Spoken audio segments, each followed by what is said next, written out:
अस्सलामुअलैकुम मैया प्यारी सी YouTube family, welcome back to my channel guys. तो देखिए आज हो रही है पहली बारिश। ज़्यादा देर नहीं, बस थोड़ी देर ही हुई थी, पर देख के बड़ी तसल्ली हुई बारिश को। फिर उसके बाद मैं ली अपना फ्लेक्स। बारिश को देख के बहुत खुशी हो रही थी। तो हो गया था दोपहर का टाइम, तो मैं बनाने बैठ गई थी लंच में टमाटर की चटनी और खिचड़ी। और मेरे नेल्स माशाल्लाह गाइस इतने अच्छे लग रहे थे मुझे।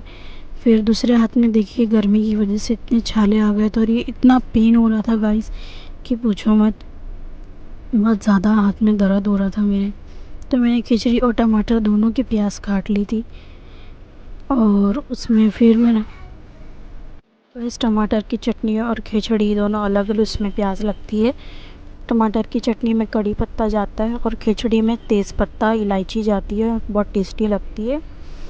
तो प्याज को हल्का सी ब्राउन करने के बाद में उसमें प्याज ब्राउन करने के टाइम पे ही ना कड़ी पत्ता डाल देने का, उसका फ्लेवर आ जाता है चटनी में। तो मैंने प्याज हल्की सी लाल करने के बाद में फिर टमाटर जो थे उसमें डाल दिए। और ज़्यादा लाल नहीं करने का प्याज को, नहीं तो टमाटर की चटनी ना काली हो जाती है। तो फिर उसके बाद मैं टमाटर की चटनी चढ़ाने के बाद में मैं फिर उसमें डाल रही थी खिचड़ी के लिए प्याज लाल कर रही थी। और गर्मी गाइस इतनी हो रही है ना कि पूछो मत, गैस के पास खड़े रहने का दिल नहीं करता है। तो प्याज लाल होने के बाद में मैंने उसमें डाली थी 2 चम्मच अदरक लहसुन का पेस्ट, नमक अपने टेस्ट के हिसाब से डाली थी। फिर उसको अच्छा लाल भुनने के बाद में फिर मैंने उसमें पानी डाली है। खिचड़ी का पूरी हो गई रेडी। खिचड़ी और टमाटर की चटनी बन गए। फिर मैंने टमाटर की चटनी में थोड़ी सी डाली थी ऊपर से कोतमीर।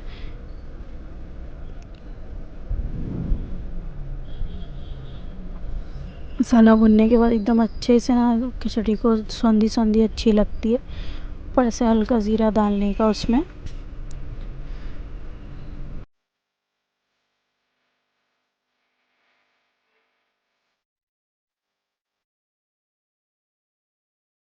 तो गाइस मेरी खिचड़ी बन के तो रेडी हो गई थी, फिर खाली मैं उसको दम के लिए रख रही थी। दम पे रखने के बाद में फटाफट से मैंने उसको ढक्कन ढाकी और पूरा चावल को अच्छे से सेट करके उसको दम पे लिए रख दी।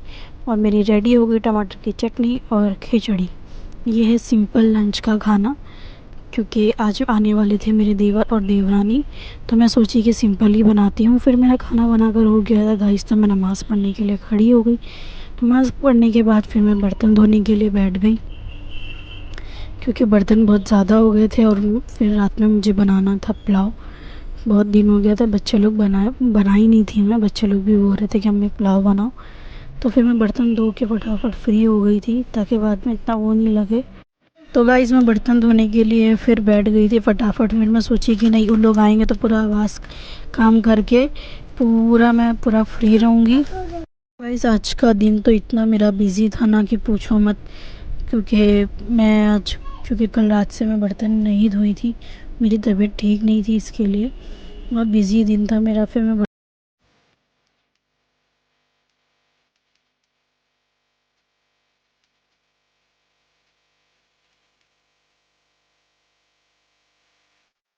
फिर गाइस मेरा बर्तन वर्तन सब धोकर हो गया था। फिर उसके बाद मैं 1 घंटे के लिए सो गई थी। सो के उठने के बाद फिर बच्चे लोग बोलने लगे कि अम्मी प्लीज़ मुझे हम लोग को मैगी बना के दे दो नाश्ते में, प्लीज़ प्लीज़। तो शाम के 4 बज रहे थे, तो मैं उन लोग को मैगी बना के दे दी।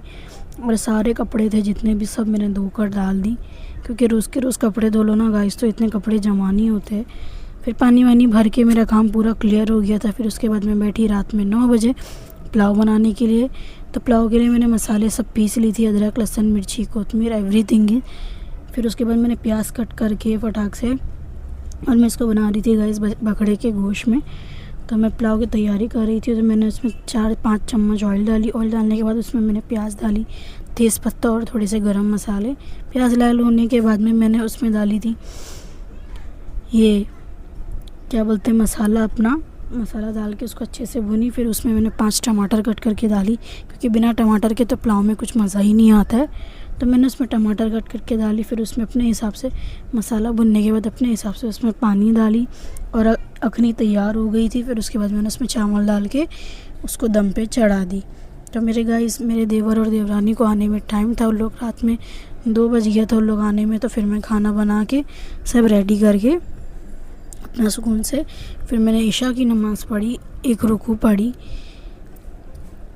फिर ये देखिए मेरा पुलाव इतना टेस्टी बन गया था अल्हम्दुलिल्लाह।